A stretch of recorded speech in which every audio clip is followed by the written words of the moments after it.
Dok, mungkin di luar sana juga ada teman-teman tadi yang orang yang pernah mengalami kusta atau yang sedang berjuang untuk bisa lepas dari kusta.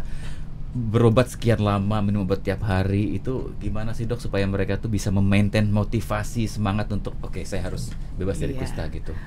Tentu dukungan keluarga diperlukan ya, dan juga sesama orang yang pernah mengalami kusta juga bisa membuat jejaring ya, untuk bisa menguatkan, saya bisa sembuh loh seperti ini, saya dulu seperti ini. Banyak yang mereka sudah harus minum obat tapi tidak mau minum obat lah.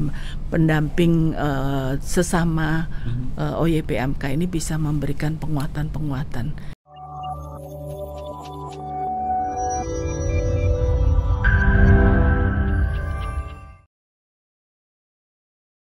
Kusta bisa dibilang penyakit yang sudah ada sejak zaman Nabi, bahkan ada di dalam Alkitab ya. Kenapa kasusnya belum nol juga sampai saat ini begitu ya? Memang butuh komitmen semua pihak, stakeholders, termasuk negara, karena negara yang punya policy ya Pak Agus.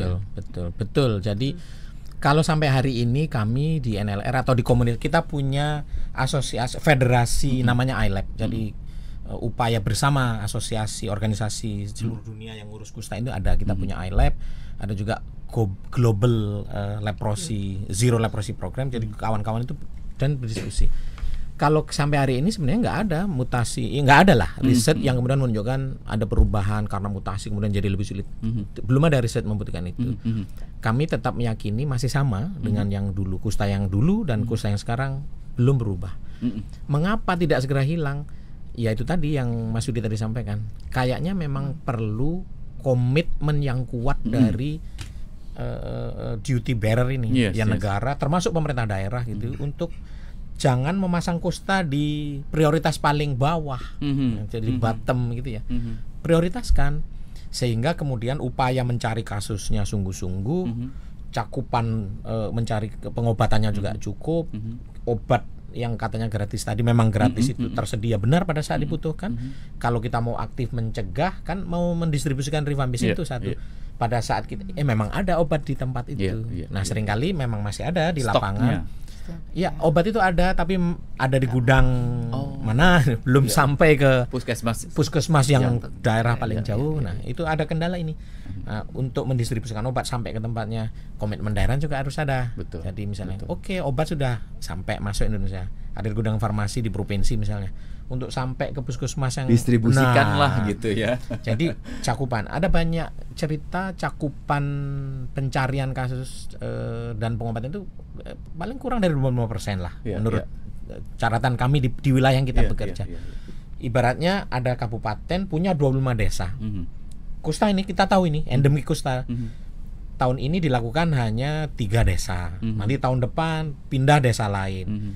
Ya nggak akan selesai-selesai. Padahal harusnya ya seluruhnya 80% paling nggak cakupannya dilakukan dengan kita punya terminologi 3C gitu ya. Harus ada komitmen satu, kemudian dilakukan secara kontinu, terus menerus ini 5 tahun terus menerus gitu sampai turun kasusnya, kontinu. Coveragenya harus di atas 80% dari wilayah itu, terus dilakukan secara berkualitas. Jadi ketika mencari kasus dilakukan dengan, kan ada pedoman sudah dibikin nih, guideline-nya sudah dibikin oleh Kemenkes. Jalankan langkah-langkah itu sesuai dengan guideline 3C dengan tadi. 3C. Jadi komitmen, kemudian continue, kemudian coverage-nya, lalu quality. So triple CQ. Yes, ini penting ya. Baik, dokter, ini agak praktis nih dok. Pertanyaan dari Fahrian Nur di Kecamatan Muara Muntai, Kutai, Kalimantan Timur, Kertanegara. Benarkah memakan ikan atau daging mentah atau yang belum dimasak mempunyai potensi terkena penyakit kusta, dok? Saya kira tidak ya. Tidak ya. Karena, aman ya. Karena penularannya kan lewat droplet. Pernafasan ya, bukan karena makanan atau apa, atau ada yang bilang katanya berhubungan waktu menstruasi dan sebagainya. Saya kira enggak. Ini banyak mitos-mitos yang harus diluruskan. Terus karena kutukan, nah itu mitos yang enggak. Nah itu juga banyak di daerah-daerah terutama Pak, itu yang mungkin literasi kesehatannya masih belum begitu baik begitu ya.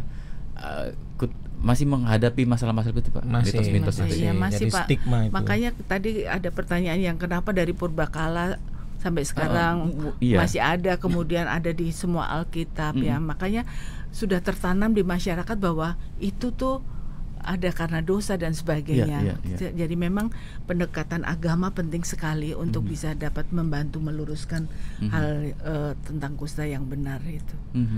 Itu Jadi, stigma yang betul, sangat sulit. Jadi kusta itu sahabat-sahabat semuanya, kusta itu penyakit biasa.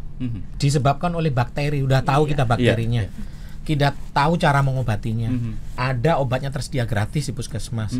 Kemudian kita tahu cara mencegahnya dengan yang kita sebut dengan PEP, post exposure chemoprophylaxis, post exposure prophylaxis, pemberian obat pencegahan. Kalau itu dilakukan, ya dicegah bisa, dicari, dicegah, yang kena diobati, 20 orang kontak dekatnya dikasih obat pencegahan, terus dilakukan, turun kasusnya. Nah, ini menurut genetik gak, Dok? Ada pertanyaan dari Bu Kristi nih. Apakah kusta diturunkan secara genetik dari ibu ke janinnya? Enggak. Bukan keturunan, tapi ketularan mungkin. Ketularan. Ya, berarti sekali lagi nularnya kan pernapasan. Kalau orang tua ke anak, ya berarti kan dia dekat ini. Apalagi dia sakit, komunikasi dekat begini. Belum minum obat ibunya, ya bisa ketularan, tapi bukan keturunan. Sahabat-sahabat semuanya, kusta itu menurut kajian kami, kusta itu begitu minum obat MDT di dosis pertama, seminggu pertama ini sudah nggak akan nular lagi tuh. 2 minggu lah. 2 minggu ya, Dok. Kalau sudah minum obatnya dia nggak akan nular lagi, nggak akan menularkan lagi. Pembawanya ini, komanya sudah. Tapi harus tetap minum obat sampai tuntas biar betul-betul sembuh. Yang tadi 18 bulan tadi ya, Dok ya. 12 paket ya. Dok, mungkin di luar sana juga ada teman-teman tadi yang orang yang pernah mengalami kusta atau yang sedang berjuang untuk bisa lepas dari kusta. Berobat sekian lama, minum obat tiap hari, itu gimana sih, Dok, supaya mereka tuh bisa memaintain motivasi, semangat untuk saya harus bebas dari kusta gitu. Tentu dukungan keluarga diperlukan ya, dan juga sesama orang yang pernah mengalami kusta juga bisa membuat jejaring ya, untuk bisa menguatkan, saya bisa sembuh loh seperti ini, saya dulu seperti ini. Banyak yang mereka sudah harus minum obat tapi tidak mau minum obat lah. Pendamping sesama OYPMK ini bisa memberikan penguatan. Jadi memang kita juga punya program untuk pemberdayaan teman-teman yang mengalami kusta itu, untuk jadi peer counseling ya, kemudian juga untuk peningkatan kapasitas supaya dia juga bisa menyuarakan hak-haknya seperti itu. Karena semakin dia stigma, semakin tertutup ini dan aksesnya dan tidak akan terdengar di masyarakat. Beda dengan HIV, terdengar sekali ya. Maka dari itu teman-teman OYPMK ini bisa dilingkan dengan sudah mulai menyatu dengan disabilitas ya, disabilitas umum yang lebih maju dari mereka. Artinya kita bicara inklusi ya Pak Agus ya tadi disampaikan ya, supaya mendapat kesempatan yang sama, mereka tidak semakin rendah diri gitu ya. Ada motivasi untuk saya harus bangkit dan saya juga bisa, karena produktivitas Pak, ekonomi, hidup, dignity tadi ya, martabat tadi. Stigma dirinya memang lebih besar. Karena mungkin saudara-saudara kita yang mengalami kusta itu tidak seperti yang bisa meninggal cepat gitu ya.